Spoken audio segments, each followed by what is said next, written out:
Hello, everybody. So, we need to talk about that Pokemon Presents video. First off, I know that I said that I was going to stream the presentation, but after watching Around the Clock's video about the guidelines and settings that they put up regarding co-streaming, it made it sound like, in particular, you better not be saving this to ensure that your channel doesn't get struck. That makes it sound like you're going to be using me. Hi, Gizmo. That makes it sound like you're going to be using copyrighted music from artists and or record companies that do not respect fair use here in the United States. Kinds of companies that say there is no such thing as fair use. I don't care if it's federal law. I'm a corporation. I'm above the law. Fuck you. Fair use is fair use, but you know, it's like better safe than sorry, because like with Nintendo, they don't put those guidelines out. It's like, watch this video, and if your video gets copyrighted, it's just going to be a claim. You can still keep it up. That's the difference between the corruption of Nintendo and the corruption of the Pokemon Company. Pokemon Company surrounds themselves with people who disrespect fair use.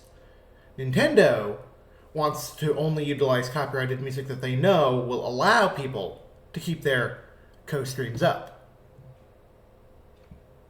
Oh, score one for the big N, I guess. But regardless, Gizmo, I closed that curtain. To avoid too much sunlight glare getting in, little one. This chair doesn't have very good backing edge. I'm trying to pet her without actually accidentally chasing her off. Anyway, fuzzy little interruptions aside, that's more or less why I opted to just watch and share my thoughts after the fact. So here I am, and holy shit. Alright. Let me start off by addressing the ending of the presentation, because last year when it was announced that Masuda was stepping down as the head of Game Freak in order to, I'm not really sure if it would be ascend or descend, mostly because the Pokemon Company was created by Game Freak, Nintendo, and Creatures, so you would think they would be lower on the corporate totem pole than Game Freak is, but they're able to order Game Freak around like they're above them. So either some sort of corporate takeover happened, or that's just because of some form of Japanese business laws and or procedures that I'm not aware of. Either or. Point is, I honestly thought that would be a bad thing, and I'm pretty sure plenty of other people did too, because if the Pokemon Company controls what Game Freak does, Masuda, in a higher position of authority, could put a stop to anything that he doesn't agree with. Like that statement that was recently put out last year about how we're trying to listen to concerns involving time crunch and constraints on how quickly new mainline Pokemon games release without angering our investors. If Masuda doesn't want that, being at the Pokemon Company means he can force them to ignore the will of the gamers.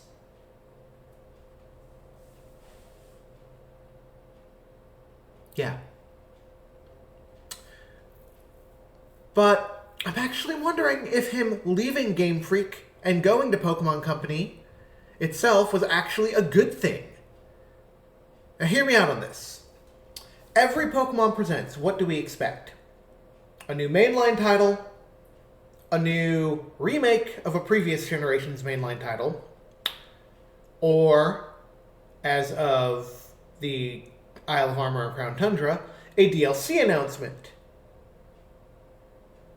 Because now when a new mainline game comes out, we don't get another mainline game until about 1, 2, maybe 3 years max later. It depends on when the next remake is due out, but basically you get a mainline game, the following year you get the DLC, the next year you get either a remake or the next mainline title. So now there's like a 1-year gap in between releases. The last mainline game was Scarlet and Violet, and that released in November of 2022. Yeah, I'm doing the math right. The next mainline game is what I like to call a core and spin-off combination. Pokemon Legends has elements that very clearly make it a spin-off, but there are valid arguments to be had for the game being a core game as well. It combines the two, much like how Let's Go Pikachu and Eevee was basically just Pokemon Go, a spin-off title with mainline RPG elements wrapped up in it. That's not coming out until 2025. More than likely early 2025 if they still want to use an upcoming Nintendo Direct to announce a new remake of an older region or a new Pokemon title, or a traditional mainline game. Not a mainline game that has spin-off aspects in it, but a full-fledged mainline game set in a new region, or a mainline remake.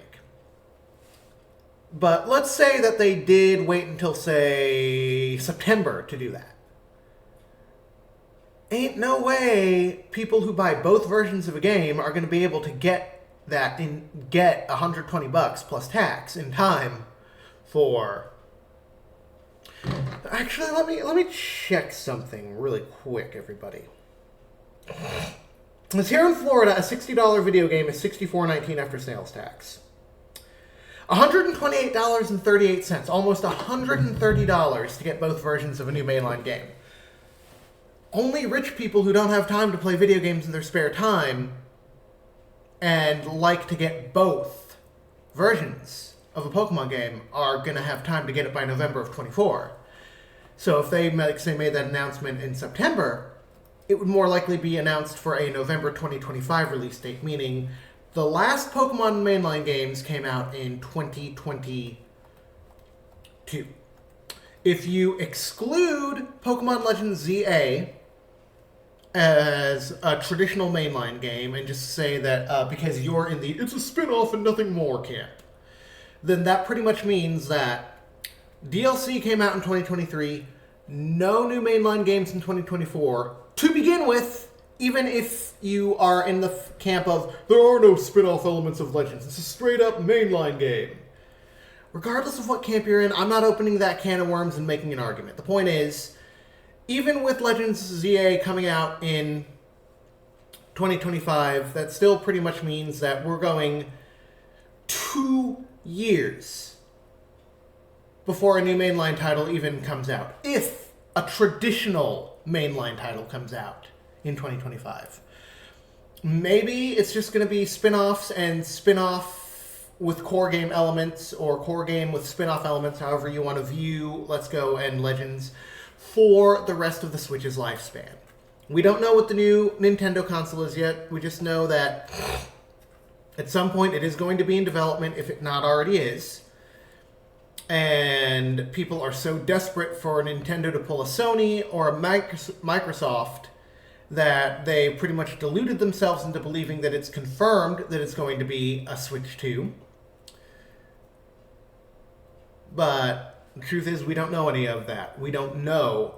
For all we know, Nintendo may make a brand new console that hooks up to the TV and cannot be taken on the go, and about a year after, they might release a separate handheld again. They might do that. But this isn't about Nintendo and Nintendo hardware. This is about Pokemon. I was just making my point. The point is, we don't know. Maybe the next mainline Pokemon games, traditional mainlines, will be on the next Nintendo hardware.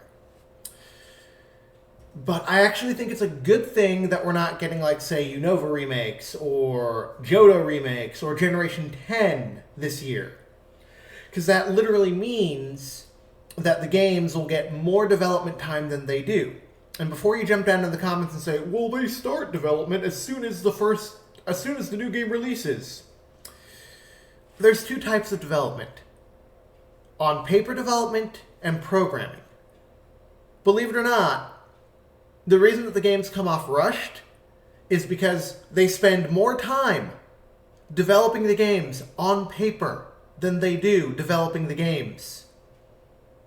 Than they do actually programming the games and bringing them to life. You can argue because we don't know all the details. We just know that much is fact. You can argue that a game gets roughly 1 year's worth of development time, and that's why the games come off as so rushed and half-baked. You can make that argument. And I would buy it, because it's an argument that makes sense. This basically means they get to spend more time programming. They might actually have the opportunity to bug test, look for visual glitches and frame rate drops, and fix them before the next major title's release. I mean, first off, I don't even think Legends Kalos is going to take place in the past. I think it's going to be more of a present-day type situation based off that. So, I first thought, urban redevelopment, I'm like, well, this looks like a new game, but it also looks like it could be some sort of new spin-off game. Interesting. And then I saw, Pikachu running through the streets. I was like, Ooh, is this like a SimTown, SimCity with Pokemon type thing? That'd be pretty interesting. Although, two completely separate genres, I don't know how blending them together would work, but that's just me. Then they came along and they were like, as soon as I saw the Prism Tower, I'm like, no way. Are we actually getting Pokemon Z version? No, we're getting Pokemon Legends Arceus. Sorry, we're getting Pokemon Legends ZA. First off, what's with the A? I don't get it. It's bringing back Mega Evolution. That's obvious. Everybody should have seen that coming a mile away with a Legends game set in Kalos or a new game set in Kalos, simply because Mega Evolution was the whole gimmick with Kalos, and even though they carried the gimmick over into Alola, they made it very clear, we don't want to continue gimmicks in each new generation. We want each battle gimmick to be just that, a gimmick set to that region. Which explains why Gigamaxing and Gigantamaxing were not available in the Brilliant Diamond Shining Pearl remakes, and why we probably would not have gotten terrestrialization in Unova and or Johto remakes, as were originally rumored. And, call me a sap, call me a fanboy if you will, but I fucking love Johto. Gold and Silver and the Heart Gold Soul Silver remakes are some of my all-time favorite mainline Pokemon games, and I definitely would have sprung for traditional Johto remakes. Not Let's Go. Not Pokemon Legends Celebi set in ancient Johto. Actual, full-on, defeat the Johto League. Become the champion after dethroning Lance. Deal with Claire's bitchiness. Honestly, if I had more going on this channel, I would do a whole theory on why Claire should have had her status of gym leader removed the moment she refused to give you the badge. The fact that she was strong-armed into giving you the badge shows that she's unfit to be a gym leader. I could make a theory like that. I could. Anyway, point is, I would buy that, but, I want to see a little bit more what Legends... I liked Legends Arceus. It was a good game. Had some unique elements to it. I personally prefer the more traditional style of battles, though. That's just me, but the open world, pseudo-open world aspects were pretty fun. The mission system was actually pretty good, I actually didn't finish it, and I've been on the fence about starting a new save file, because I really want to bring my Hisuian Typhlosion into mainline. But waiting for those damn time-space portals to open is a pain. So, there are some complaints, but, So, we'll have to see how this new Legends game stacks up. What it has to offer, but, Closest thing we're getting to Pokemon Z proper, I suppose. So yeah, I mean, we're not getting a traditional mainline game this year. Even though, based off the new pattern, where DLC always releases in a new generation before a remake or new generation mainline game releases,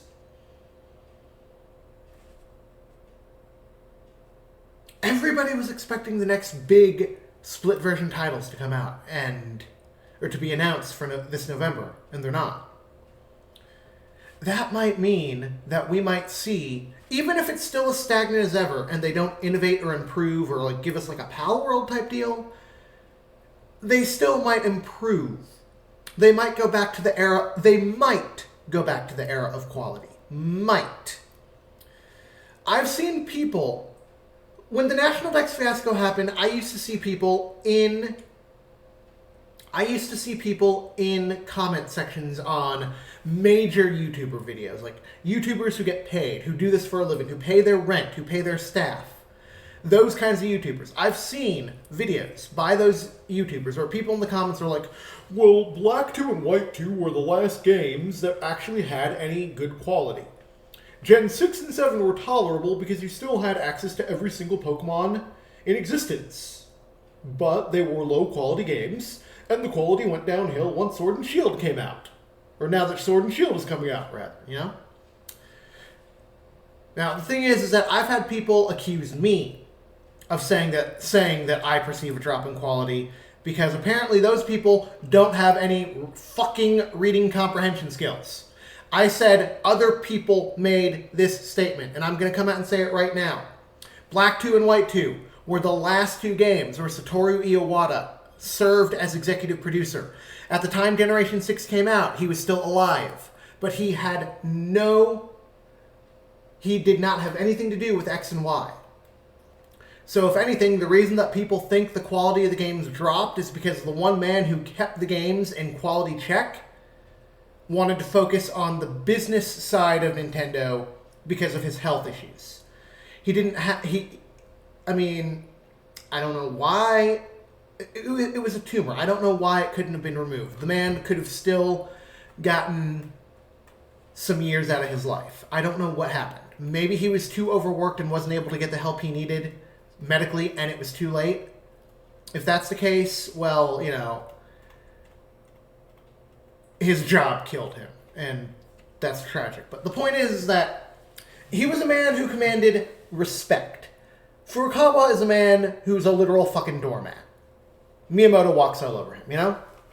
And that's the big thing right there. It's like, whether you think the current games are of high quality or you don't, people started to have a negative impression of Pokemon after Iwata stepped down. The way that people talk in the comments is circumstantial enough proof of that. So it's basically like, it's basically like, when I say they might go back to the quality era, I'm talking about Gen 5 at the minimum, you know? We might actually see bug testing actually happen. We might actually see the developers pay attention to detail. I'm sorry, but that Scarlet and Violet TM screw up where you had to have a copy of Violet in order to make the TM, that was on purpose. That was not an accident. That was not a mistake. They knew which Pokemon were exclusive to Scarlet and which Pokemon were exclusive to Violet across the main package and both DLCs. They knew. And yet they still were like, we're going to use this fragment, and nobody stopped to say, hey, you know that Pokemon is exclusive to one version, which means the people who have the other version are not going to be able to make the TM. It was either on purpose, or they're so short-staffed that they're incompetent. But that's just bad quality right there, and that's the kind of thing that needs to be looked over before something is released. Oops, our bad. We'll just change the TM recipe and patch it in January. You shouldn't have had to patch in a new recipe to begin with. You knew Shieldon was a Violet exclusive. I don't get it. What the hell went wrong? Anyway, and that's why this break this break from what we normally expect about Pokemon may actually be a good thing. Masuda no longer being the guy in charge at Game Freak itself might actually be a blessing in disguise.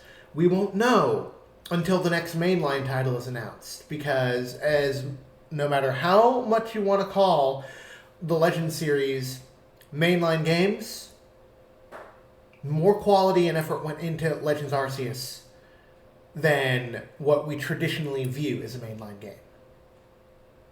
And we need that same level of quality in Generation 10, in Unova remakes, in Johto remakes. Though I highly doubt Johto remakes are actually going to happen over Unova remakes, because if Johto remakes were due to happen again, we already would have gotten a secondary Red-Blue remake that wasn't Let's Go. And first off, Let's Go wasn't even a remake of Red and Blue to begin with, it was a remake of Yellow. So, Pokemon Let's Go to Johto would have been a straight-up remake of Crystal. Probably. Thank God that project failed. Now, other than that, it was mostly just a reel of mobile-related stuff, and, that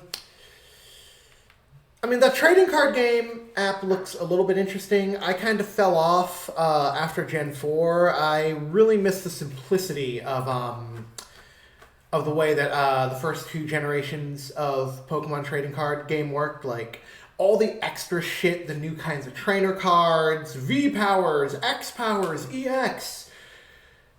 They just should have kept it simple and made new Pokemon, new cards for Pokemon, new trainer cards. If they wanted to, they could have gotten extra complex and expanded to make like 18 different energy types. I know they added in Dragon Energy, I know they added in Fairy Energy, but the game became too complex. I swear, Magic the Gathering and Yu-Gi-Oh! Are as simple and streamlined as they used to be when those trading card games first debuted. Pokemon suffers from Miyamoto's curse of innovate or die. And my interest in the Pokemon trading card game app is merely a passing interest to see if they try to really adopt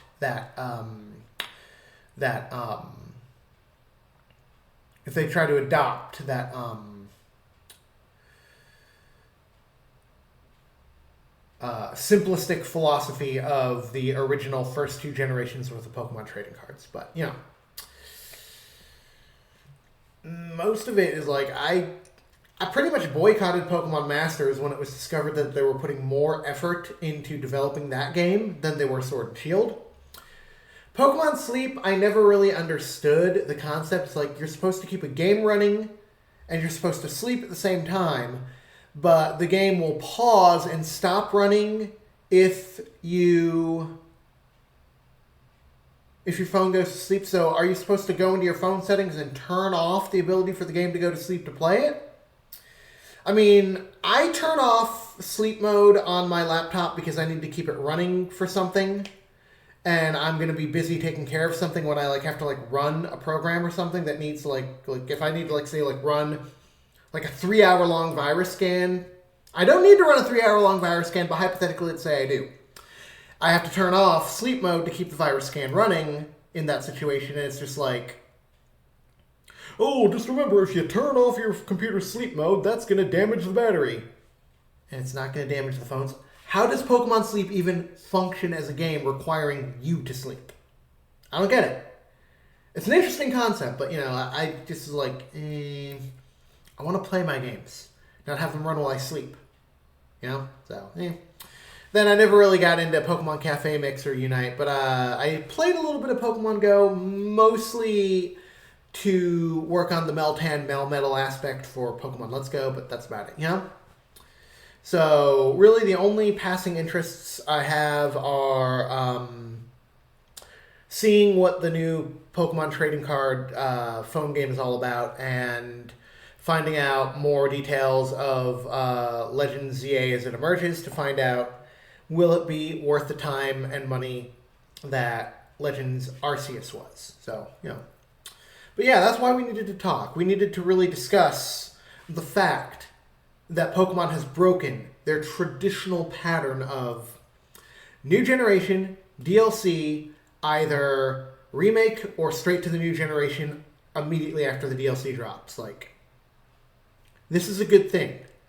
Everybody cross your fingers and hope that even if the new Nintendo console doesn't release until at least 2026, 2027, cross your fingers and hope that at the bare minimum, new mainline Pokemon, other than Legends ZA, comes out in November of 2025 and has more spit and polish than the entirety of the Switch generation has had thus far. As for why Ilka screwed the pooch on Pokemon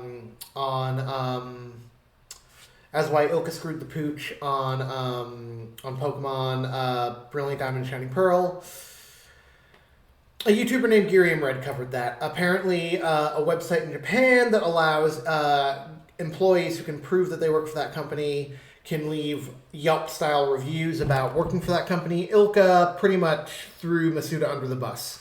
He forced them to make the game bad because of the criticism of the gaming community.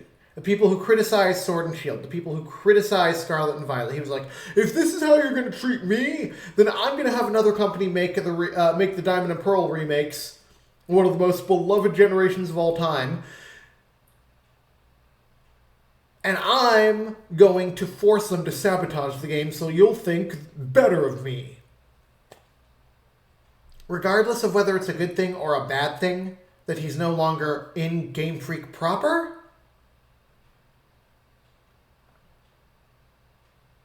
Masuda being gone from Game Freak proper is the first step in fixing the problems with mainline Pokemon.